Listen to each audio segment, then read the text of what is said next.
new Guwahati Ganesh মন্দিৰত বাৰ্ষিক হোমযজ্ঞ তিৰুপতি বালাজী মন্দিৰকে ধৰি দেশৰ বিভিন্ন স্থানৰ পণ্ডিতৰ অংশগ্ৰহণ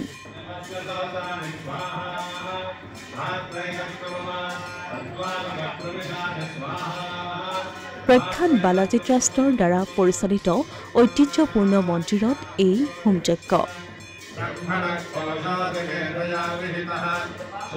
বৃহস্পতিবাৰৰ পুৱাৰে পৰা এক আধ্যাত্মিক পৰিৱেশৰ সূচনা হ'ল নিউ গুৱাহাটী গণেশ মন্দিৰৰ প্ৰাংগণত সম্পূৰ্ণ নীতি নিয়মৰ মাজেৰে পুৱাৰে পৰা গণেশ মন্দিৰত আৰম্ভ হ'ল বাৰ্ষিক হোমযজ্ঞ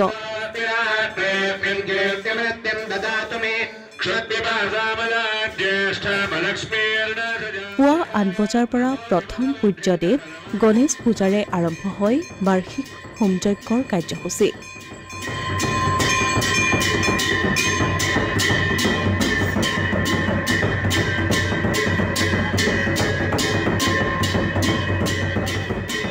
বিশ্বশান্তি আৰু মন্দিৰ চৌহদৰ পবিত্ৰতা তথা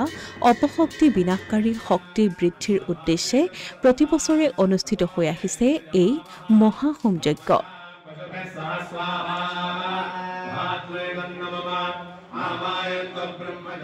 গণপতি পূজাৰ পাছতেই আৰম্ভ হয় বাৰ্ষিক হোমযজ্ঞ সমস্ত দেৱ দেৱতাৰ আবাহনেৰে অনুষ্ঠিত হয় এই মহা হোমযজ্ঞ দাক্ষিণাত্যৰ প্ৰখ্যাত তিৰুপতি বালাজী মন্দিৰৰ লগতে বিভিন্ন প্ৰান্তৰ সাধু পণ্ডিতে এই হোমযজ্ঞত অংশগ্ৰহণ কৰে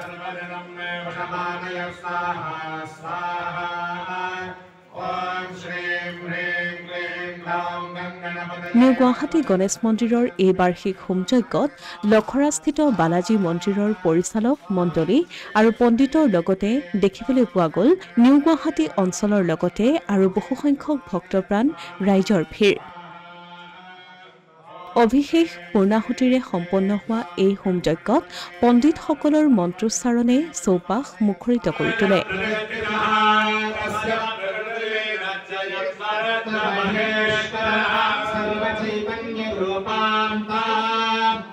বালাজী ট্ৰাষ্টৰ উপসভাপতি ডক্টৰ বালা সুব্ৰমণিয়াম কে আয়াৰৰ তত্বাৱধানত অনুষ্ঠিত হয় এই মহা হোমযজ্ঞ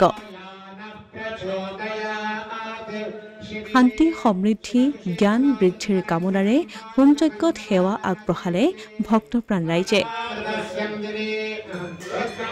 কামাখ্যা দেৱীৰ অভিষেকেৰে যজ্ঞ সম্পন্ন হোৱাৰ পাছত দুপৰীয়াৰ ভাগত সকলোৰে মাজত ভোগ বিতৰণ কৰা হয় অসমীয়া প্ৰতিদিন ডিজিটেল ডেস্ক